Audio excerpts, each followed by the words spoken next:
Ok, c'est parti pour le live de ce soir. Je vais patienter quelques minutes pour voir si vous me rejoignez. Ce soir, c'est un live qui est dédié un petit peu plus à parler du cycle menstruel et de surtout pourquoi en fait il est important de respecter les phases de son cycle. Bonsoir Stéphanie, bienvenue dans le live de ce soir. Donc comme je disais, c'est un live qui va être sur le fait de respecter son cycle menstruel. Je ne vais pas forcément rentrer dans tous les détails, mais voilà, je voulais juste parler un petit peu de pourquoi c'est important de suivre un petit peu les phases du cycle menstruel. Donc n'hésite pas à me dire si tu as déjà entendu des 4 phases qui composent le cycle menstruel.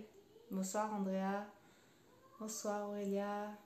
Bienvenue dans le live de ce soir sur le cycle menstruel.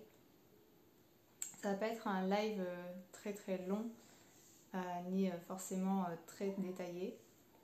Mais du coup, voilà, je voulais en parler parce que en ce début du mois de septembre, la semaine dernière notamment, c'était pour moi ma semaine de règles et j'ai été à contre-courant, on va dire, des énergies de cette phase.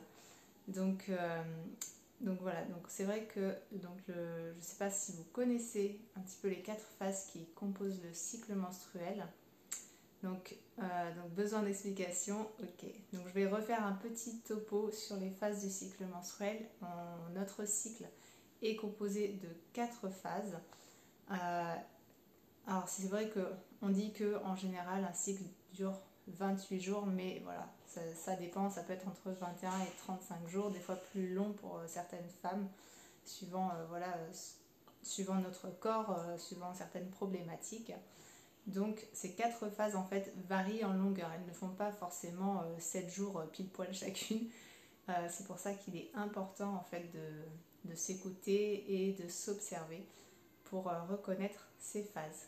Donc la première phase, c'est justement la phase qu'on appelle souvent la phase contemplative ou la phase de la sorcière, c'est-à-dire c'est notre semaine de règles et c'est une semaine pendant laquelle justement il est important de se reposer, chose que je n'ai pas faite du coup la semaine dernière.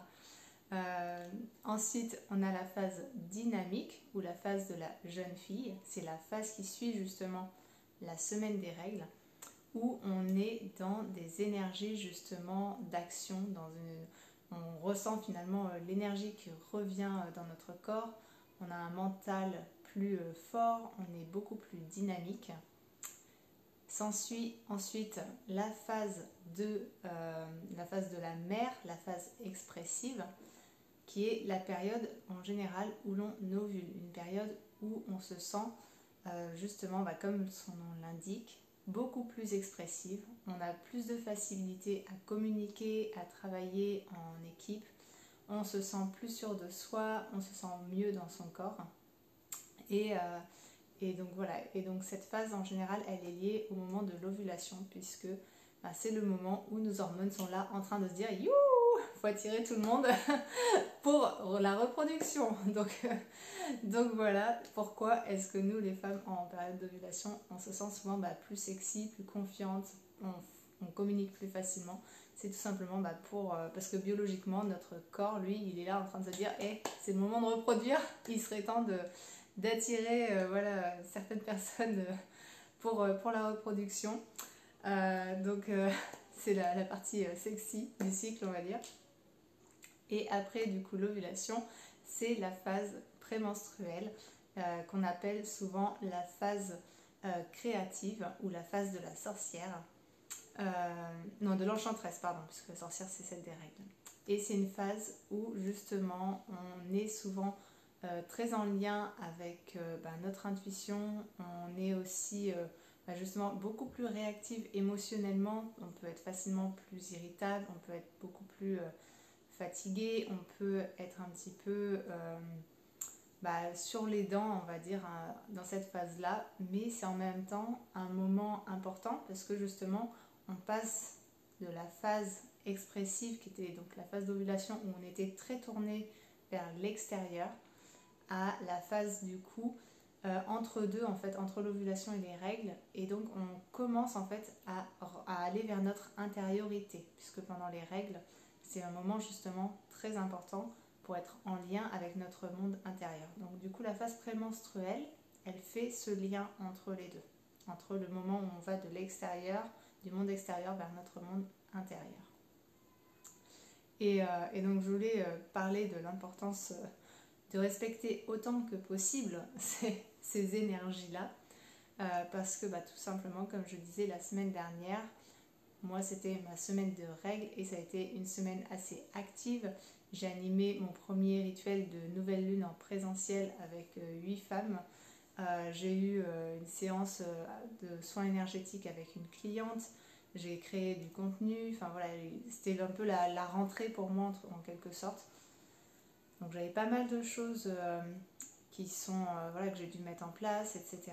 Et pour le coup, j'étais à contre-courant de ma phase contemplative, puisque je n'ai pas pris trop de repos, je n'ai pas pris trop le temps de me tourner vers mon monde intérieur, de me reposer. Et pour le coup, ce qui s'est passé, c'est qu'en fin de semaine, j'étais très très fatiguée. Je ne vous cache pas que du coup, j'ai fait des grasses matinées jusqu'à midi. Bon après, j'avoue, je me couchais très tard aussi, je me couchais vers minuit. Mais parce que du coup, j'avais vraiment besoin d'un temps toute seule en fait, d'un temps pour moi à la fin de la journée, parce que je n'ai pas eu le temps en fait de le prendre dans la journée pour moi. Donc, je le prenais le soir en fait. Après que tout le monde soit couché, je me mettais un bon K-drama, parce que pour celles qui me connaissent, je suis fan des séries coréennes et asiatiques. Et donc du coup, voilà, c'est ce que je regarde en général le soir. Donc du coup, je prenais ce temps un petit peu pour être dans le calme, pour avoir un temps pour moi le soir, après que tout le monde soit couché. Mais j'étais tellement fatiguée que le matin, j'étais incapable de me lever. Donc j'ai fait des grasses matinées jusqu'à midi. Et même là, avec la semaine qui a redébuté, lundi, j'ai une remontée d'énergie parce que j'ai quand même pris le temps de me reposer ce week-end. Mais voilà, je sens qu'aujourd'hui, je suis encore un petit peu entre les deux. Donc ce qui se passe, c'est que quand on a du mal à respecter les énergies de la phase dans laquelle on est, et ça se porte en fait sur la phase suivante. On a des conséquences sur la phase suivante. Donc là, en l'occurrence, quand on ne respecte pas sa phase contemplative, où on est censé se reposer, forcément, à un moment, notre corps, lui, il a subi quand même cette menstruation. Et si on ne s'est pas reposé, lui, il a quand même travaillé beaucoup. Donc, il a besoin de ce temps de repos. Et c'est important pour ça d'essayer autant que possible de le respecter. Et donc si on ne le respecte pas, il va reporter sur la phase dynamique. Et donc on va perdre finalement cette montée d'énergie qu'on est censé avoir pour la phase dynamique. Et c'est ce qui se passe un peu pour moi justement en ce moment. Et c'est pour ça que je voulais aborder le sujet ce soir. Donc dites-moi dans les commentaires si vous aviez déjà entendu du coup parler de ces 4 phases, si ce rappel du coup des 4 phases est utile. Si vous avez des questions aussi de ce qu'il faut voir particulièrement pendant certaines phases, je vais peut-être pas forcément aller trop dans les détails parce que j'ai un module qui est entièrement dédié en fait au cycle féminin dans mon programme Sereine et épanouie. Donc du coup, je vous invite vivement, voilà, si ça vous intéresse, à vous inscrire au programme, parce que pour moi, le cycle menstruel, la connaissance en fait de l'impact du cycle menstruel sur les émotions, ça a vraiment été une ouverture pour moi. Ça a été mind blowing comme on dit en anglais. Enfin, comment dire, ça a été un peu l'étincelle de lueur de me rendre compte qu'en fait notre cycle a un impact extrêmement important sur comment on se sent en fait émotionnellement. Donc oui Stéphanie, tu comprends mieux ton état de fatigue. Donc ça peut venir voilà, effectivement de si tu es un peu à contre-courant de tes phases. Donc si je dois faire un petit récap, pendant la semaine où tu as tes règles, c'est important de se reposer. Souvent, la phase qui suit, c'est une phase plus dynamique, donc tu es censé avoir plus d'énergie, tu es censé être plus dans l'action, faire rattraper entre guillemets le retard que tu as pris pendant ton repos pour faire toutes les petites actions qui traînent. Ensuite, la phase expressive pendant l'ovulation, c'est là où on communique beaucoup plus facilement, on va vers les autres beaucoup plus facilement. Et la phase du coup prémenstruelle qui est plus une phase où on commence à s'intérioriser et on a besoin quand même de temps seul aussi, de se programmer des temps seuls pour éviter d'être trop irritable, d'être trop fatigué aussi. Et en fait, on commence à enclencher un petit peu le repos que l'on doit prendre pour la phase du coup des règles. Donc voilà pour un petit peu pour résumer ce cycle menstruel et les énergies qui sont liées. Et c'est vrai que moi j'ai remarqué, parce que du coup ça fait plusieurs années maintenant, je crois que j'ai découvert le cycle menstruel en 2017, si je ne me trompe pas. Ouais, je crois que c'est ça, en 2017, avec Gaëlle Baldassari qui a créé la formation Kiffe ton cycle, qui est très intéressante. Donc en fait, elle a créé cette formation en 2017 et je faisais partie des testeuses, entre guillemets. Et ça a été vraiment la lueur d'étincelle pour comprendre que notre cycle, en fait, a un impact sur comment on se sent. Pourquoi est-ce qu'on n'est pas pareil tous les jours? Pourquoi est-ce qu'il y a des matins, on se lève, on est de super bonne humeur? Et pourquoi dès le lendemain, hop, c'est comme s'il y avait un écran devant nos yeux et qui du coup fait que l'on voit tout en noir un petit peu. Et réaliser en fait l'impact de ce cycle menstruel sur nous, c'est se rendre compte que finalement, en fait, en tant que femme, on est cyclique. On va passer en fait obligatoirement par ces phases. Et ces phases, donc, suivant ta question Stéphanie, elles ne durent pas forcément toutes le même temps. C'est ce que je disais au début. Souvent on dit qu'une femme a un cycle de 28 jours, sous-entendu que comme il y a 4 phases, chaque phase dure 7 jours. En réalité, c'est très subtil. C'est vraiment à toi d'essayer de regarder, d'écouter tes émotions, mais aussi ton corps, parce qu'on a des réactions aussi biologiques, pour voir comment tu passes d'une phase à une autre. Par exemple, quand on passe, comme je disais, en phase expressive, en phase d'ovulation, on se sent beaucoup plus confiante, beaucoup plus sexy dans son corps, véritablement. Hein, moi, c'est quelque chose que, en tout cas, personnellement, je ressens. C'est un moment où vraiment je me sens bien dans mon corps. Et notre corps est d'ailleurs, comment dire, il met tout en fait biologiquement en route pour attirer les mâles, j'ai envie de dire. Je suis désolée d'utiliser ce terme, mais bon, enfin voilà, c'est parce que voilà, c'est un temps de reproduction pour nous les femmes. Et en temps justement de règles, et ben notre corps va être plus gonflé, on va être plus ballonné souvent juste avant ou pendant les règles. Donc on peut avoir des maux de tête. Donc ça peut être des repères biologiques du coup pour repérer les phases. Et après, tu peux regarder aussi du côté émotionnel, comme je disais tout à l'heure. Quand en phase prémenstruelle, tu peux être aussi un petit peu plus irritable. En phase du coup de règles, tu peux être plus fatigué. En phase dynamique, tu es, comme son nom l'indique, justement très actif, très dynamique. Donc c'est vraiment très subtil. Et en fait, il y a autant de cycles que de femmes, j'ai envie de dire, parce qu'on est toutes différentes, on est toutes uniques. Et donc, en fait, il n'y a pas forcément de temps prédéfini et les phases ne font pas forcément tout le temps le même temps. Et même pour une même personne, d'un cycle à l'autre, en fait, ça peut varier, tu vois, de toujours quelques jours. Donc, c'est vraiment à toi de prendre le temps, en fait, de regarder. Ça peut vraiment être intéressant, peut-être les premières fois, de tenir un petit cahier. Des fois où je sais que ça peut aider certaines personnes de noter, de dire voilà, pendant tel jour je me sens de telle manière, et puis tu continues comme ça du premier jour de tes règles jusqu'au premier jour de tes règles suivants pour voir sur un premier cycle, et tu peux faire comme ça 2-3 cycles pour essayer justement de conscientiser le passage d'une phase à l'autre. Ça peut être un bon moyen, en tout cas, de regarder ça. Donc n'hésitez pas si vous avez d'autres questions. Je regarde l'heure.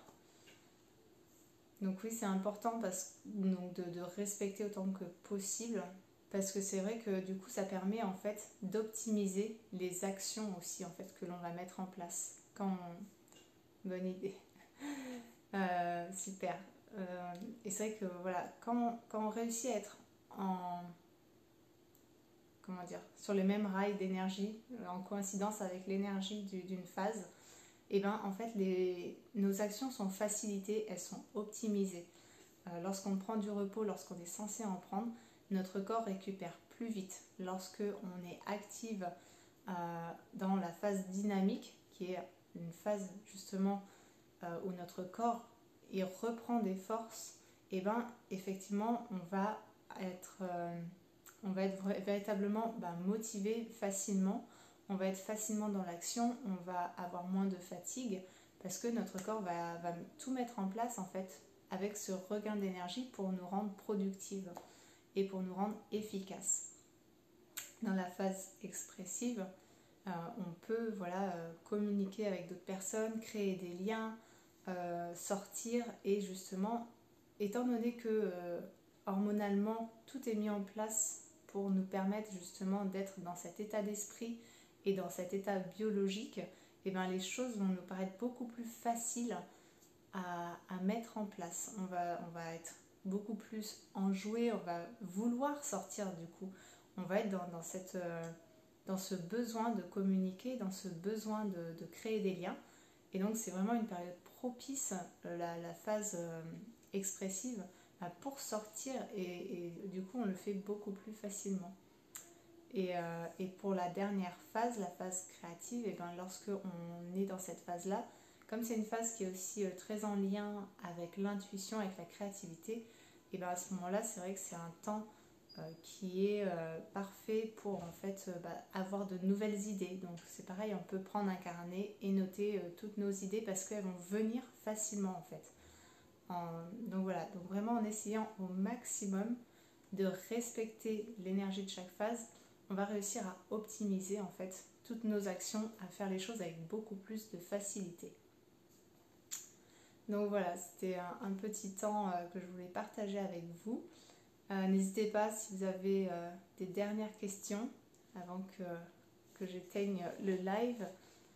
J'essaierai de toute façon, je vais le remettre en IGTV. Et puis je pense que je le mettrai sur YouTube aussi demain. Je vais essayer de prendre le temps de faire ça.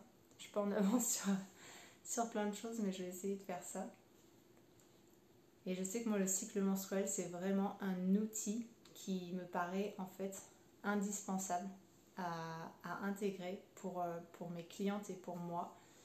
Parce que en fait, il a vraiment véritablement un impact sur tout ce qu'on ressent. Et comme je travaille beaucoup sur les émotions, sur trouver la sérénité et l'alignement avec soi, avec mes clientes. Je t'en prie Stéphanie. Comme je travaille du coup beaucoup sur la sérénité et l'alignement avec mes clientes, c'est vrai que c'est un élément majeur finalement qui rentre dans la ligne de compte pour justement s'aligner, optimiser justement notre état de sérénité, notre état d'alignement, parce que du coup on va réussir à mettre en place les bonnes actions au bon moment pour que les choses se passent avec facilité. Donc voilà, donc si vous aussi le cycle menstruel c'est quelque chose qui vous intéresse, que vous voulez en savoir plus, comme je disais en début de vidéo, j'y consacre un module entier dans le programme Sereine et épanouie que vous pourrez trouver du coup en lien de la vidéo et j'explique vraiment comment optimiser chaque phase du cycle menstruel, quelles actions exactement mettre en place dans quel domaine pour justement faciliter un petit peu cet alignement intérieur et se sentir plus sereine et plus confiante au quotidien. Donc voilà, toutes les infos seront en barre d'infos. Merci beaucoup d'avoir regardé ce live. Je vous dis à très vite. Bonne soirée.